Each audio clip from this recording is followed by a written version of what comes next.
Hello, Anne. I can't see anybody else. I'm just showing some paintings so that you can see the kind of shimmers on them whilst everybody's coming in. So there's one. That's Sparkling Tranquility, that one. That's the portal to go in for that. So this one is one of the big mandalas where you can, you sit in a circle with these beings. This is the galactic one. So you're sitting in the circle with them, but you're just connected as one with the Middle Earth circle, which is the outside of Gaia, and the Inner Earth circle, which is right in the center. And you're just, it's three massive circles of beings, but you all work as one.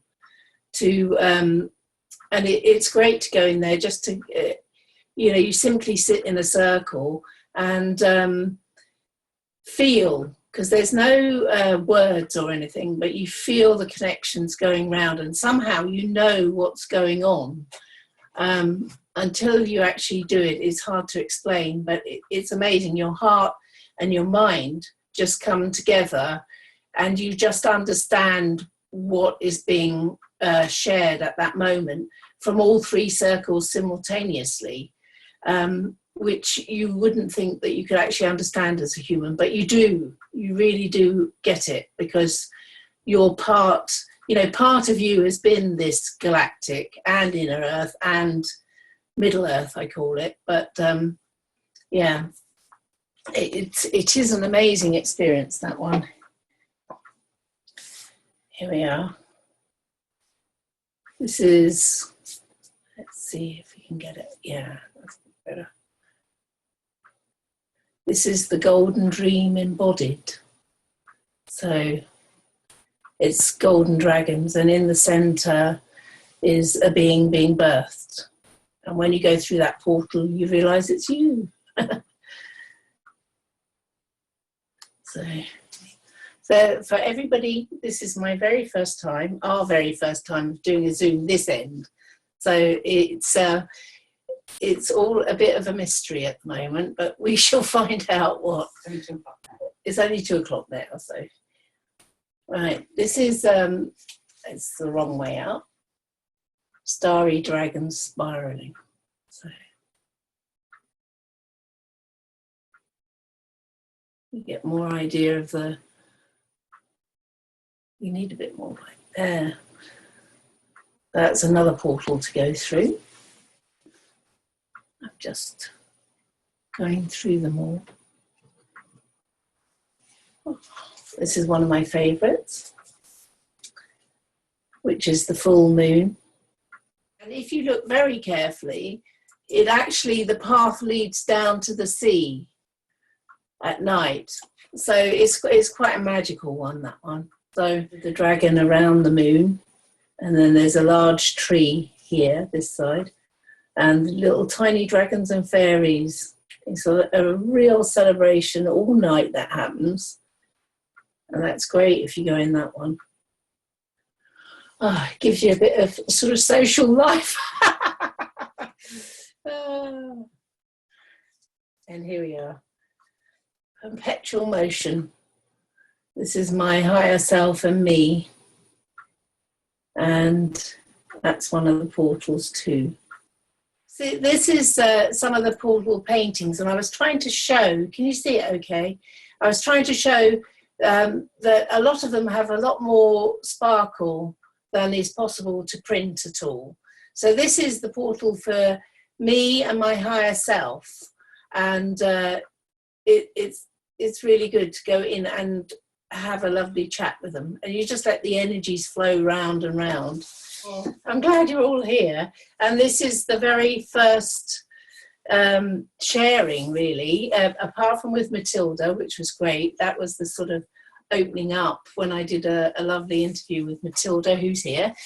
And so this time, though, I kind of like, this is my chance to actually speak very openly with a group of such supportive people to explain how this happened and So I thought, if I say this first, then we can open up, and you can ask me anything. And if I can answer it, I will. And if I can't, I can't. And I'll pass it on to someone else who might be able to answer. But so I just thought, if you'll bear with me, I'll just explain the whole process. Hello, Kira, she's made it. Yeah, I don't know what's happened to Roxana, though. So sorry if you haven't managed to get in. But so I wanted to, I wanted to explain, really. I'm going to work a little bit backwards. I'll come round to it. But because of the process I was in, and in a sense, in a very real sense, I am going to the garden as you are now.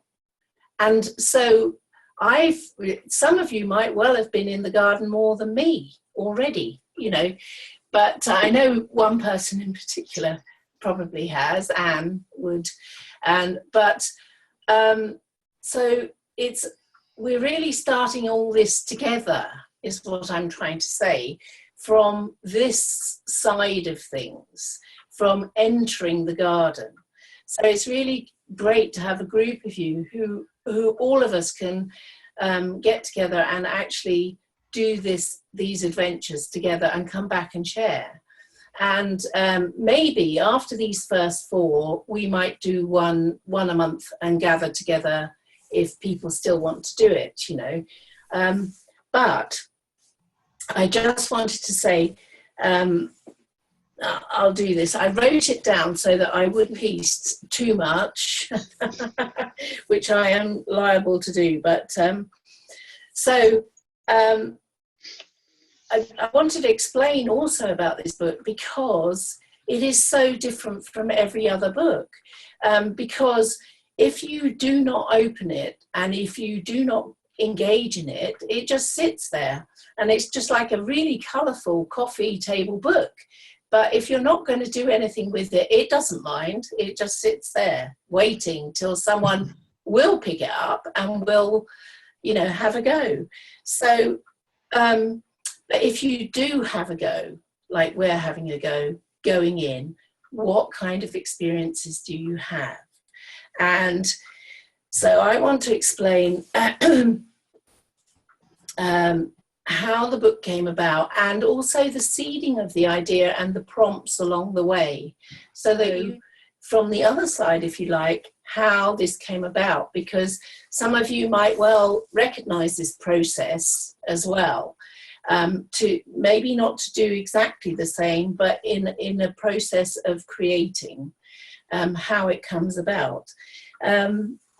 But okay, so I'm explaining this, and it sounds as if it's me talking, which it is. But when I'm working, and when the whole process of doing the book, when I'm saying me, I'm working with a whole circle of really, really diverse beings. And it's not like working with humans at all. So we don't bump into each other. We don't have any sort of discussions or anything. What I do is enter into this flow with them. And we're all very diverse. This book had more, you know, I didn't realize at the time, but there is a vast amount of beings and co-creators involved in this. And what I do is just go into the flow of it with them. And and it's your heart and mind working together. So, like I said, there's no words, there's no thoughts or images even. You're just working intuitively the whole time. So that, and the process then happens so that, and we were all working, it's a constant thing, right? But if it's me, because I'm in 3D, it's me that will drop out of that vibration, if you like. And that's okay. I'm here, I'm the ground crew. And if I have to, I'll just rest. or I'll have to do, you know, other things, 3D things. But they need someone who engages in the whole project. That's obviously agreed, like with my higher self. I have to be engaged in the whole process, and I have to be prepared to actually manifest, like make the paintings, do this, do that, do the other, you know, and bring it down here now. So, but it's all intuitive. I don't know the bigger picture at the time. I haven't got a clue. So that's how it was working for months and months and months. And I knew I was in this flow, but I didn't know what kind of form it was going to take. So, and recently I was reminded that about 18 years ago, I seeded this idea that I wanted to create a game where people could go into magical places and have great adventures and expand their awareness at the same time. Now, at the time, 18 years ago, that was my idea of a counter action against all the games that the kids were playing at the time, you know? So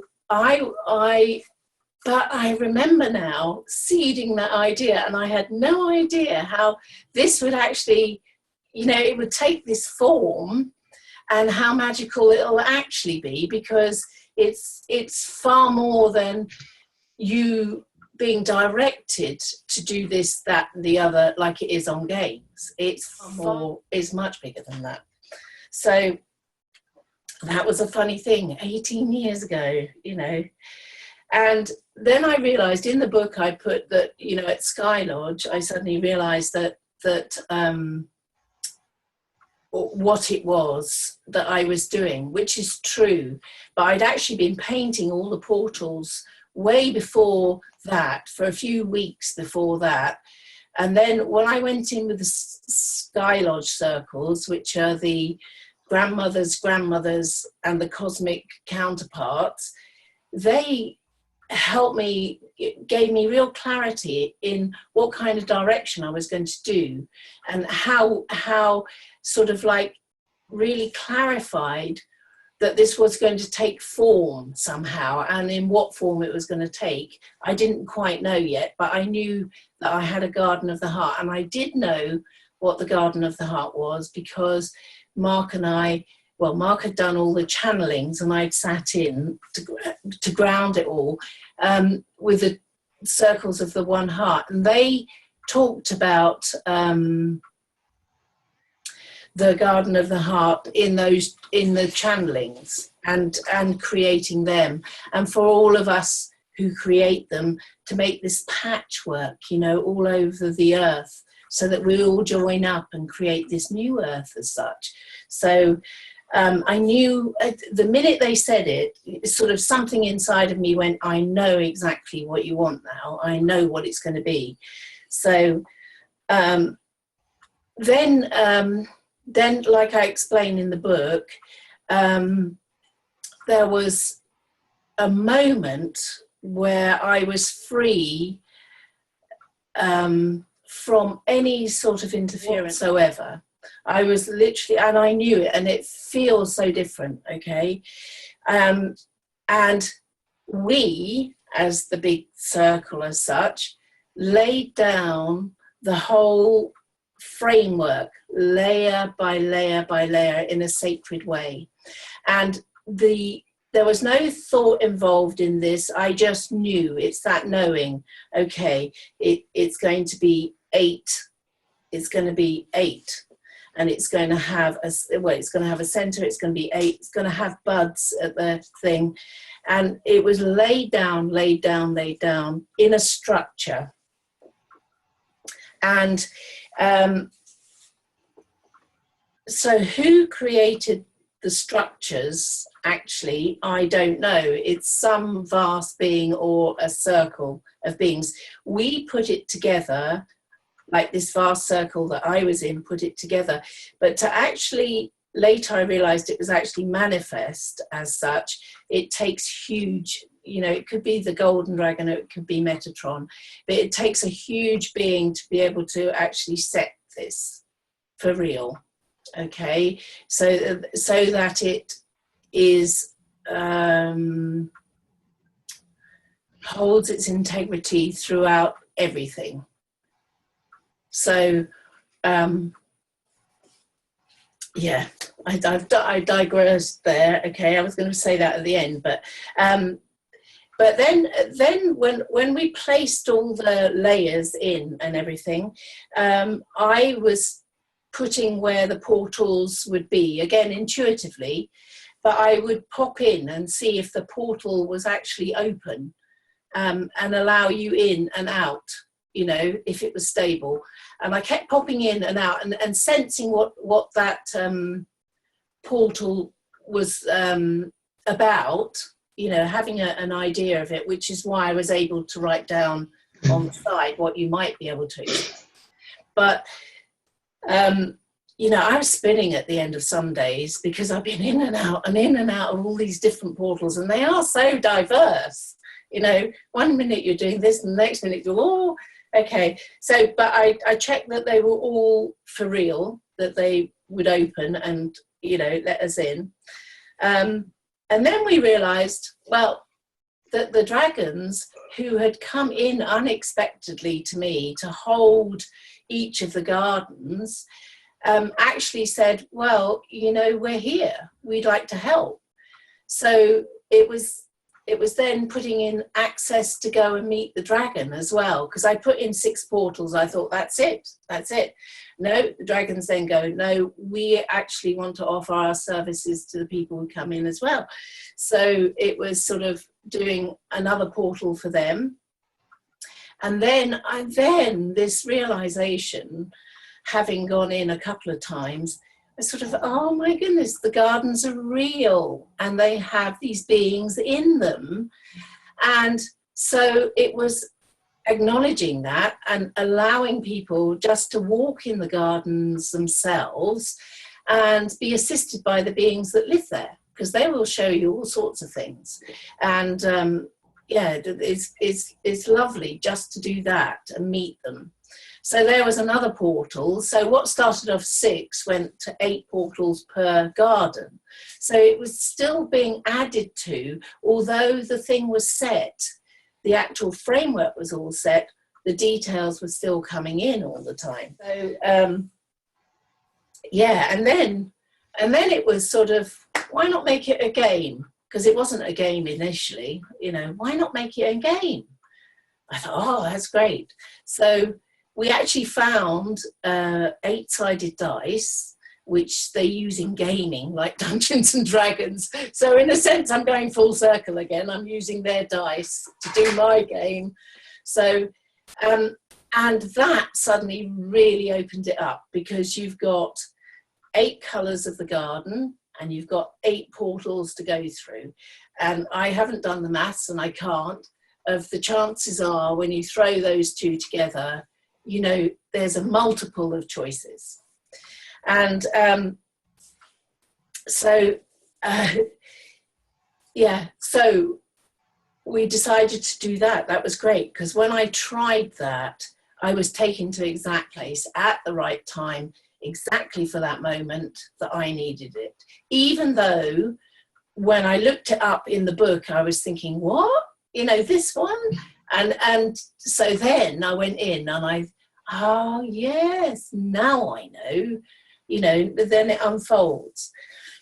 So that was great, because it's taken out this thought again of, I need to do this, I need to get on, you know, like, oh, I really feel as if I need this.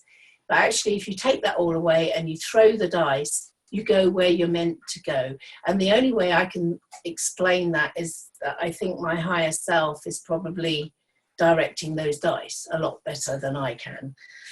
So, and then the whole project then was handed over to Mark, who took months and months to do it all digitally, which is just as well, because we have to do it digitally to be able to print the book. But it then allowed us to be able to share really easily in these times. And also it meant that anybody, you know, the donation is from £1 up. So anybody who really wanted it could just donate and get and work with it. And I've tried it on PDF, and actually it works really well. I know a lot of people like the book, I like the book, but it works actually really well on PDF. You get all the colours and you can just scroll through, and once you get used to it, you know that garden comes after that garden, so it's a real quick one to go in and see. So, but whilst Mark was working on it in that way, that's when I used my notes, which sort of, I'll show you them. But I've got to keep an eye on the time.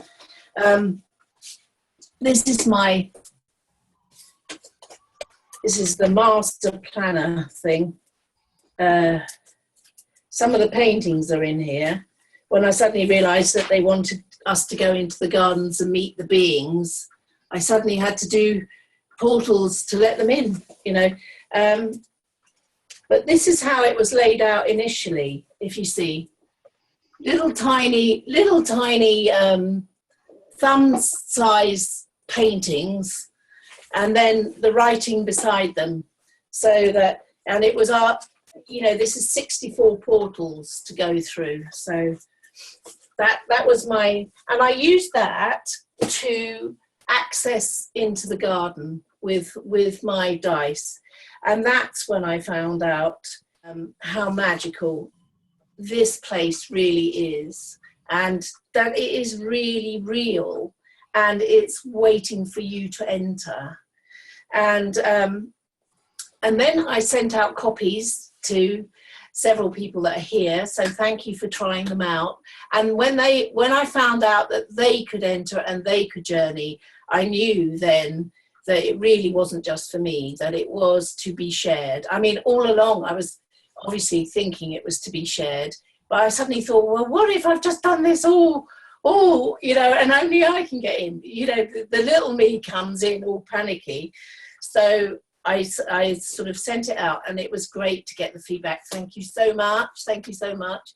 And to hear that they were having the same sort of experiences as I was having, that they could enter, they were getting exactly what they needed at the time. And it is so expanding.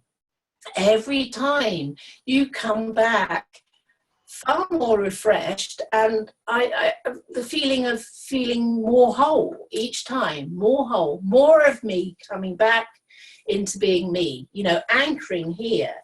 So that's, and also, yes, that's what I wanted to say. I'm just looking down here, was that, so this huge structure is for real.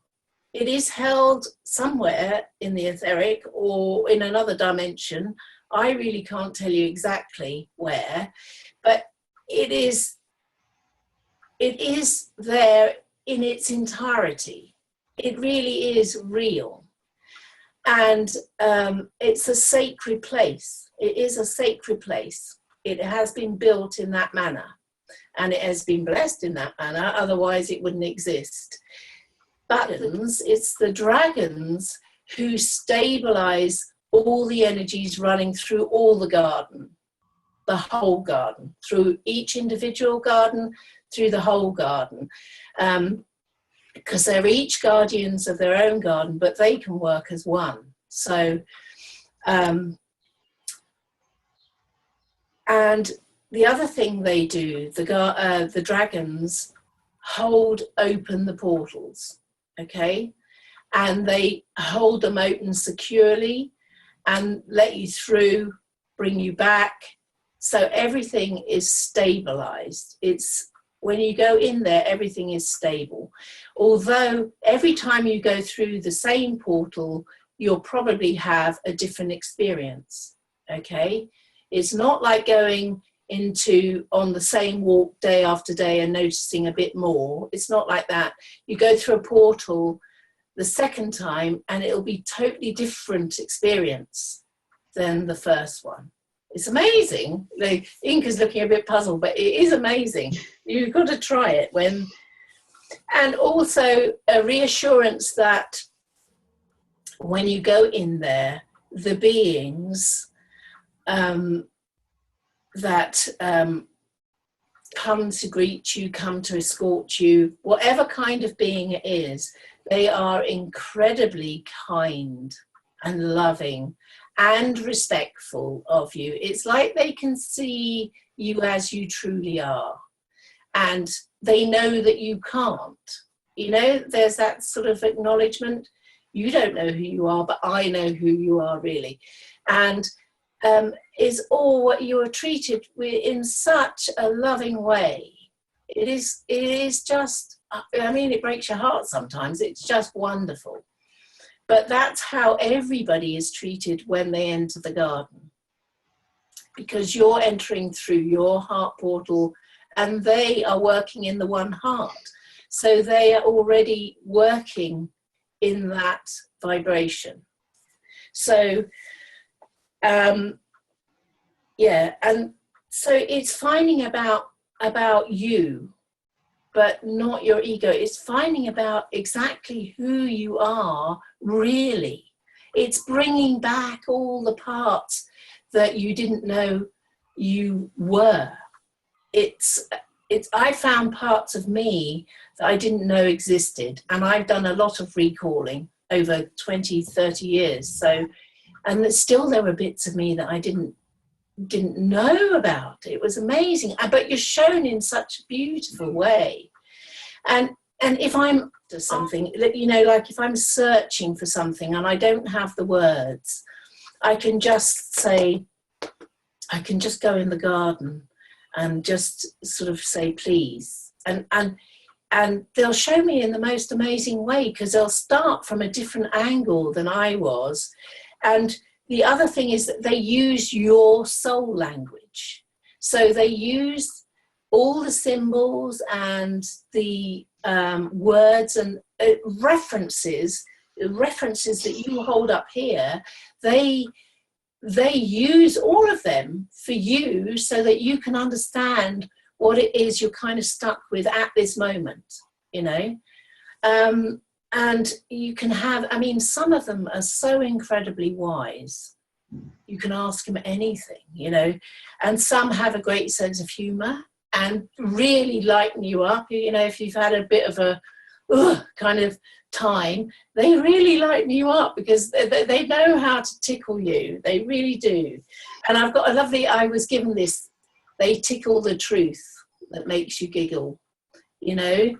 And that is so true. When I was told that, I thought, that's one of those things. They tickle the truth to make you giggle. And you can go in there for healing. Any part of you, however deep, a part of you is recognized that hasn't been recognized before.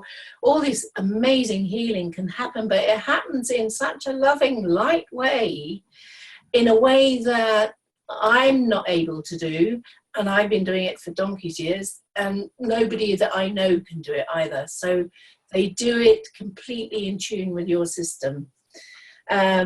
So you might need to be rebirthed, refreshed, reconnected.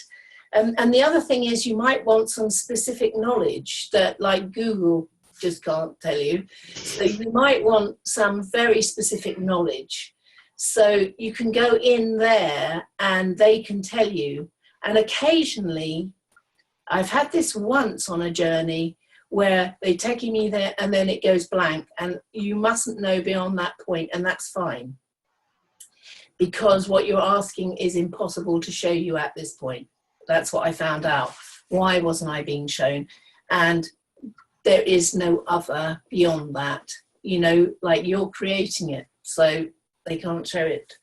So, it's what I've said here is it's